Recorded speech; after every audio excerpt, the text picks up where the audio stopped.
¿cómo está? Buenas tardes, Perla, Raúl, un saludo para usted y para la audiencia. Doctor, queríamos conversar con usted con relación a la decisión de la Cámara de Apelaciones en lo penal, que ayer confirmaba la decisión del juez Jean Paul López de elevar a juicio la causa del diputado Miguel Cuevas.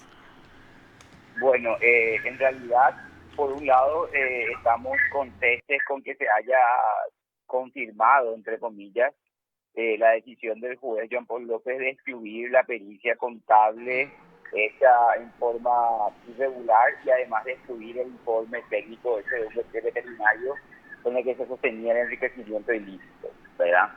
Pero nuestro agravio con esta decisión tiene que ver con el artículo 243 del Código Penal, que es el hecho punible de declaración de falta. Nosotros entendemos de que es inconstitucional y un error judicial haber calificado la conducta dentro de ese artículo, porque la base fáctica que se presentó para esa calificación no puede ser subsumida en ese tipo penal. Concretamente sostenemos que la declaración jurada ante la Contraloría General de la República no es el objeto del tipo penal que sanciona el artículo 243, que es declaración falsa, porque viola el artículo 18 de la Constitución Nacional.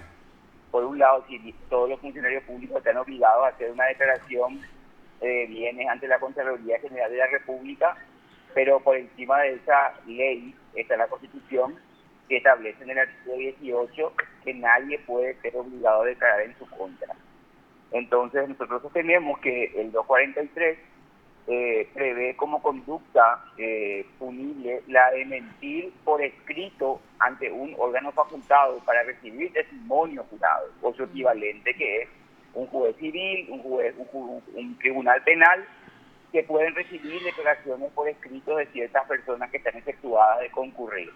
Entonces, mentir en esas condiciones es la conducta que está penada por esos artículos, pero no la declaración ante la Contraloría General de la República, porque sería obligarle a una persona a declarar a la Contraloría algo que le puede perjudicar, y eso está prohibido por el artículo 18. La declaración que está prevista en el 243 siempre tiene que ser respecto a otra persona. La mentira ante un órgano facultado siempre tiene que referirse a otra persona, no al que formula la declaración.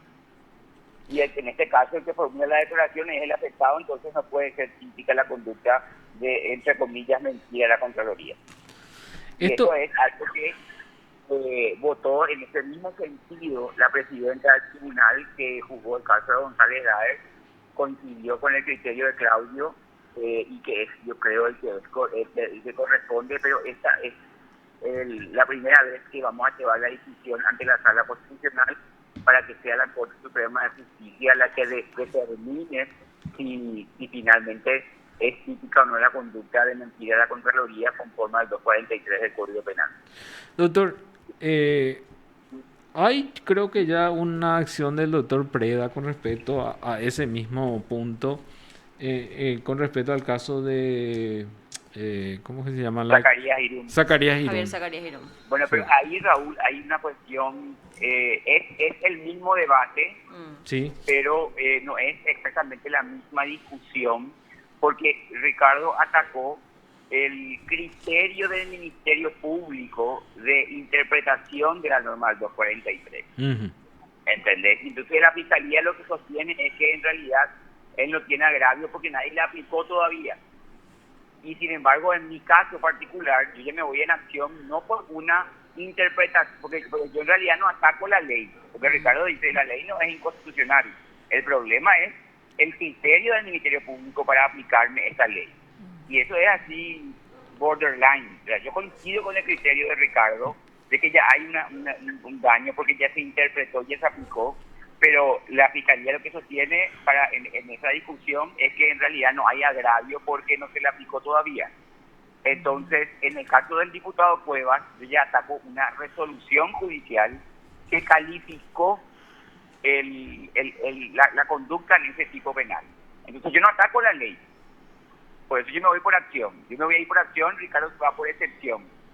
¿verdad? Y entonces, por tecnicismo jurídico le pueden rechazar a Ricardo Claro, la porque no atacan decisión. la ley en sí, sino atacan la interpretación.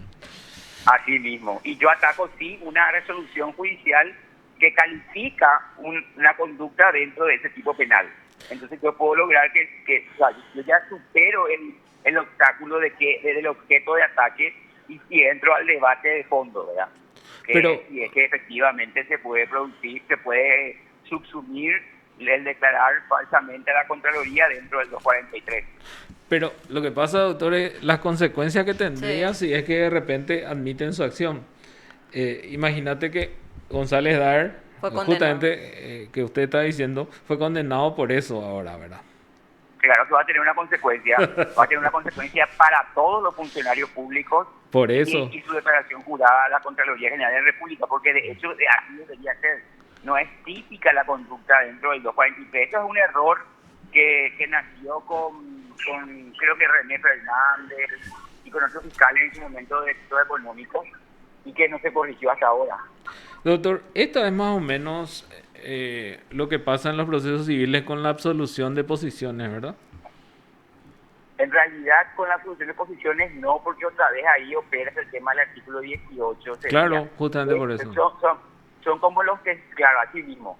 Esta es la problemática que se genera, pero sí con las personas que declaran como testigos por escrito ante los juzgados civiles, esas personas tienen el deber de decir verdad y si mienten por escrito, entonces cometen el hecho punible de declaración falsa. Pero en esas declaraciones que dan como testigos, sus declaraciones se refieren a otros hechos, no se refieren a cuestiones de sí mismo, ¿verdad? O sea, Así mismo, esa es la notable diferencia. Vos no podés hacerle declarar a una persona sobre sus propios hechos, porque eso es una indagatoria. Y en la indagatoria uno está exonerado del juramento o promesa de decir verdad. justamente por el 18 de la Constitución. Así mismo. Doctor, pasando a otro de los procesos, o sea, de los casos, con relación a la querella del senador justamente Rodolfo Friedman, tenemos la información que la jueza fue recusada. Yo tengo la misma información, pero a través de las redes sociales, ¿verdad? Mm, El punto es que hoy el tribunal se declaró en asueto por el fallecimiento de la doctora Yadi Vareiro de Moita y en consecuencia ninguna presentación se pudo haber realizado por escrito.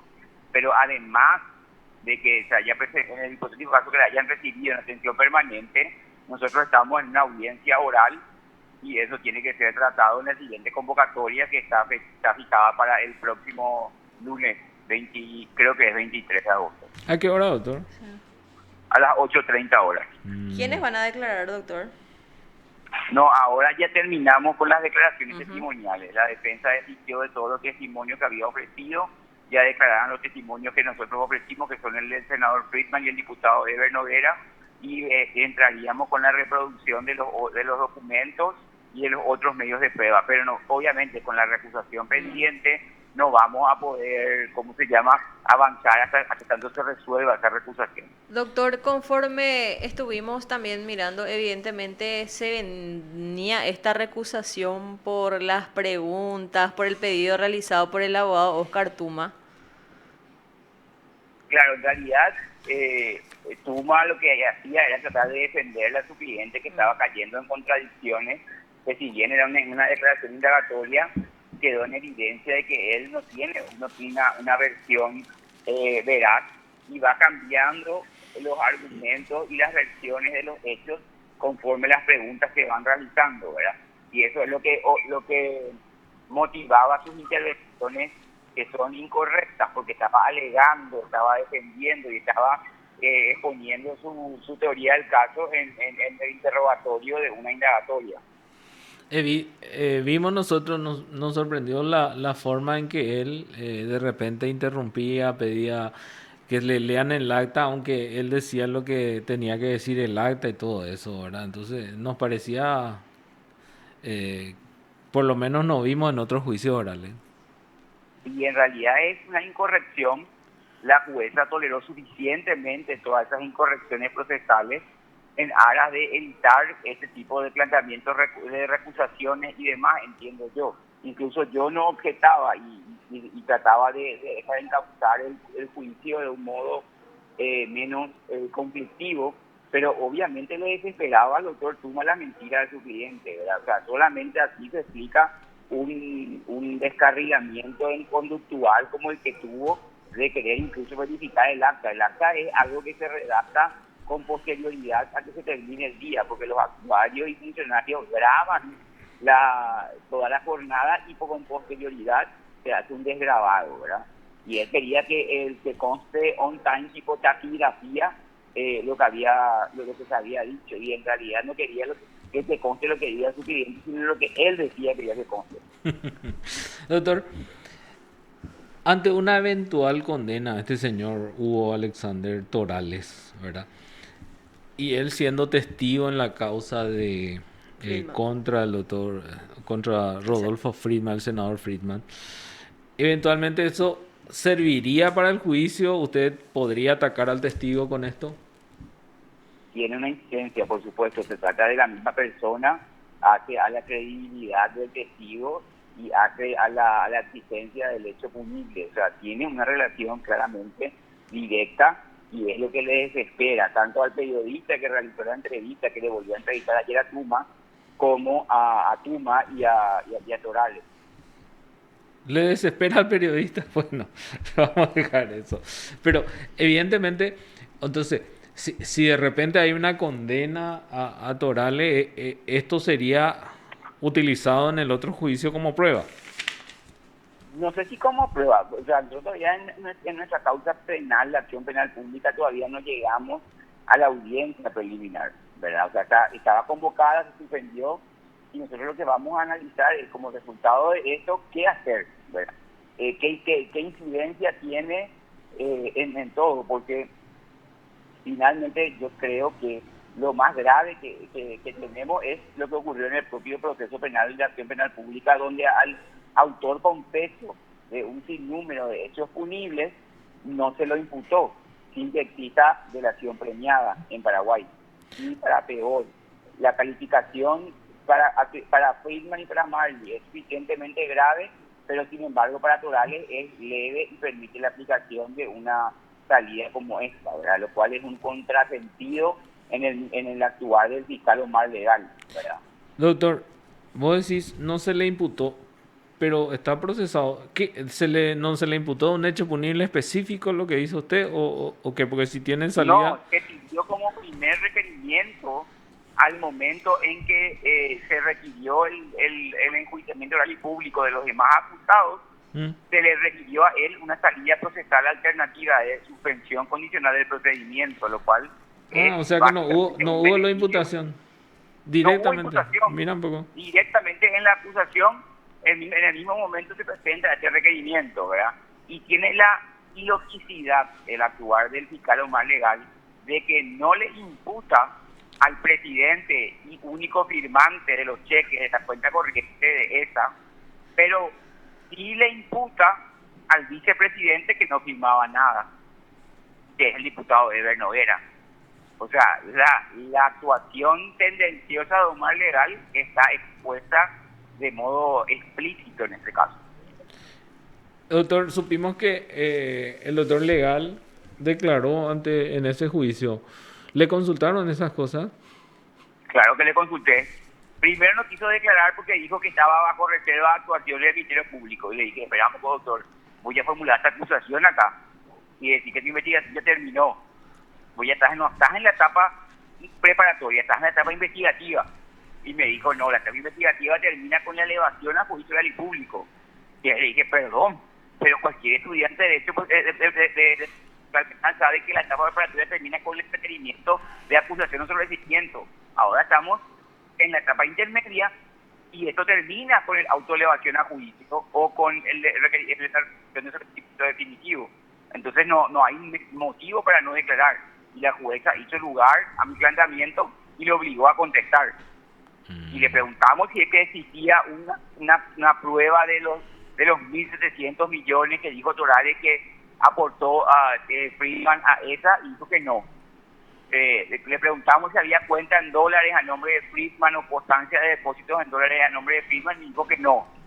Y bueno, fuimos haciendo todo nuestro interrogatorio defensivo ahí en la audiencia, le preguntamos todo eso. Y le preguntamos por qué no le imputó a Torales, y dijo que era un criterio del Ministerio Público y la selección que ellos hacen, que como no es a nuestro criterio objetiva, es arbitrario. Doctor, ¿es arbitrario? Claro que es arbitrario, porque vos no podés distinguir donde la ley no distingue. Y el autor que confiesa haber cometido un hecho punible, que dice, yo le maté a Guillermo y me pidió que lo haga el senador Friedman, vos me tenés que imputar a mí como autor y al otro como instigador, o como coautores en su caso, pero no podés distinguir donde la ley no distingue. Ya, pero eventualmente en la preliminar, teniendo en cuenta que la defensa podría presentar como prueba, si sale la sentencia, va a presentar evidentemente como prueba eso, ¿verdad?